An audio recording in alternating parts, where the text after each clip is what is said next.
Tu connais sûrement cette personne dans ton entourage, celle-là qui dit toujours oui à tout, même quand ça lui coûte cher. Et peut-être même que cette personne-là, c'est toi. Aujourd'hui, je vais te donner 5 signes qui montrent qu'une personne est trop gentille. Je vais te donner quelques clés que tu pourras mettre en place afin d'arrêter d'être trop gentil. Avant de te partager ces signes, d'abord, si tu n'es pas encore abonné, c'est le moment de t'abonner pour ne pas rater les prochaines vidéos qui arrivent sur la chaîne chaque dimanche aux environs de 10h. Et si tu es gentil, laisse-moi un pouce bleu. Le premier signe qui montre qu'une personne est trop gentille, c'est que tu as du mal à dire non. Tu dis oui à tout ce qu'on te demande. S'il te plaît, tu peux m'aider avec 2000? Oui. S'il te plaît, tu peux m'aider avec mon travail? Oui. Peu importe ce qu'on te demande, tu réponds toujours oui. Ça me rappelle un ami qui n'avait que 500, mais avait très faim. Alors il acheta le pain pour essayer de calmer son ventre, car chez eux, c'est en soirée qu'on cuisine. Alors, des camarades sont arrivés, ont commencé logiquement à demander son pain. S'il te plaît, il veut le pain, il coupe. S'il te plaît, il veut le pain, il coupe. S'il te plaît, il veut le pain, il coupe. Et finalement, ce jour-là, il n'a pu manger que un petit bout de pain. Il aurait pu dire non, je n'ai que ça à manger jusqu'au soir. Mais comme il a peur qu'on le traite de méchant ou de chiche, il a accepté. Et logiquement, lorsqu'ils sont partis, il est venu me voir. Il a commencé à se plaindre. Et moi, je lui ai dit, mais pourquoi n'as-tu pas refusé? Mais pourquoi ne leur avoir pas dit que c'était sa seule nourriture jusqu'au soir, alors que tu as très faim? Et ça, ce sont des signes qui montrent qu'une personne n'a pas trop confiance en elle et qu'elle est trop gentille. Reste jusqu'à la fin de la vidéo parce que, après avoir donné les signes, je vais te donner des clés qui pourront t'aider à arrêter d'être trop gentil. Commencer à avoir mieux confiance en toi, pour éviter de tomber dans le piège de la gentillesse et qu'on puisse abuser de toi. Le deuxième signe qui montre qu'une personne est trop gentille, c'est que tu cherches à plaire à tout le monde. Être gentil, c'est bien, mais être trop gentil pour que personne ne se fâche contre toi, c'est toxique. Car à force de vouloir plaire à tout le monde, tu t'effaces, tu deviens une personne adaptée aux autres, mais surtout, tu perds ton authenticité. Et sache une chose, tu peux être la personne la plus douce, la plus bienveillante de tout le monde entier, mais tu ne plairas jamais à tout le monde. Il y aura toujours des gens qui, même pour un rien, vont décider de te détester. Et ça, c'est tout à fait normal. Le troisième signe qui montre qu'une personne est trop gentille, c'est que tu acceptes les demandes sans réfléchir et après, tu culpabilises. C'est l'exemple de mon pote dont je t'ai parlé tout à l'heure. Il a accepté de partager son pain sans même réfléchir que après avoir partagé, que vais-je manger? Et après, il est venu se plaindre en disant, ils ont mangé mon pain et tout. Mais s'il avait réfléchi, s'il avait mûri l'idée, pas une réflexion longue, juste, ah, ils viennent me demander du pain, qu'est-ce que je veux, comment je vais faire, est-ce que je dois couper, est-ce que je dois pas couper? Il aurait dit, non, désolé, ce pain, c'est jusqu'au soir. Donc, une prochaine fois sûrement, il aurait mangé son pain et il n'aurait pas été dans les pleurs après. Et généralement, dans ce genre de circonstances, tu fais plaisir aux autres, mais toi, tu te blesses car tu acceptes des demandes. Pourtant, tu sais que ça va te pénaliser. Et un adage que ma mère me répétait souvent, c'est que la bonne charité commence par soi-même. Ça veut dire que tu ne peux pas aimer quelqu'un plus que toi-même. Tu ne peux pas donner quelque chose à quelqu'un en te pénalisant. C'est un peu comme si en classe, on avait, s'il te plaît, tu peux avoir 2 billes bleues. Et un élève ou un étudiant dit, je n'ai pas de billes bleues, mais prends mon stylo, tu copies le cours et moi je ne copie pas. Donc, tu ne peux pas aimer quelqu'un plus que toi-même. Prends-toi en premier, sois la priorité de ta vie et je pense que ça ira.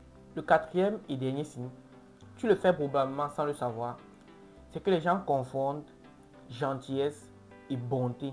Car pour toi, être bon, c'est être gentil. Être bon, c'est te priver pour donner à l'autre.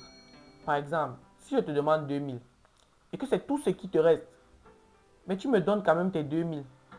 Pour toi, tu penses que tu as été gentil. Ou alors, tu as été super bon. Mais non, tu as juste été hypocrite.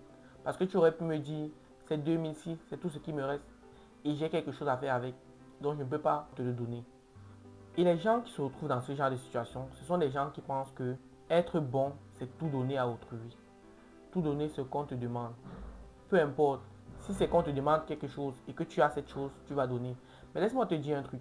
On peut même te demander quelque chose que tu as en abondance, mais tu dis non. Pas parce que tu es chiche ou quoi que ce soit, mais parce que tu as juste décidé de dire non. Donc tu as le choix. Tu peux décider de dire non, on te demande un truc, mais tu dis non. Juste parce que tu as décidé. Pas forcément parce que tu es méchant ou quoi, mais juste parce que tu as décidé. Et une bonne personne, ça se juge par le cœur, par sa capacité à donner, mais dans la mesure du possible.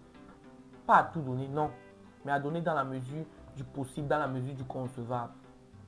Et à donner, comme on dit, avec bon cœur. À donner pour que ça ne te fasse pas mal après. C'est ça, une bonne personne pour moi. Ça, ce sont des signes. Maintenant, qu'est-ce que tu peux faire si tu te retrouves dans ces signes-là? La première chose que tu vas faire, c'est t'entraîner à dire non. Et cela sans donner de justification. Et comme ce n'est pas évident au début, tu vas devoir choisir des jours ou alors des semaines où tu diras non à toute proposition qu'on va te faire.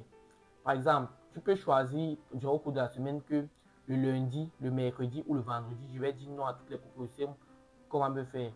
Moi, par exemple, lorsque moi j'apprenais à dire non, c'était le mercredi. Le mercredi, si tu me demandais quelque chose le mercredi, je ne pouvais jamais accepter, peu importe, même si j'avais ça, parce que c'était une formation, j'étais en train d'apprendre à refuser.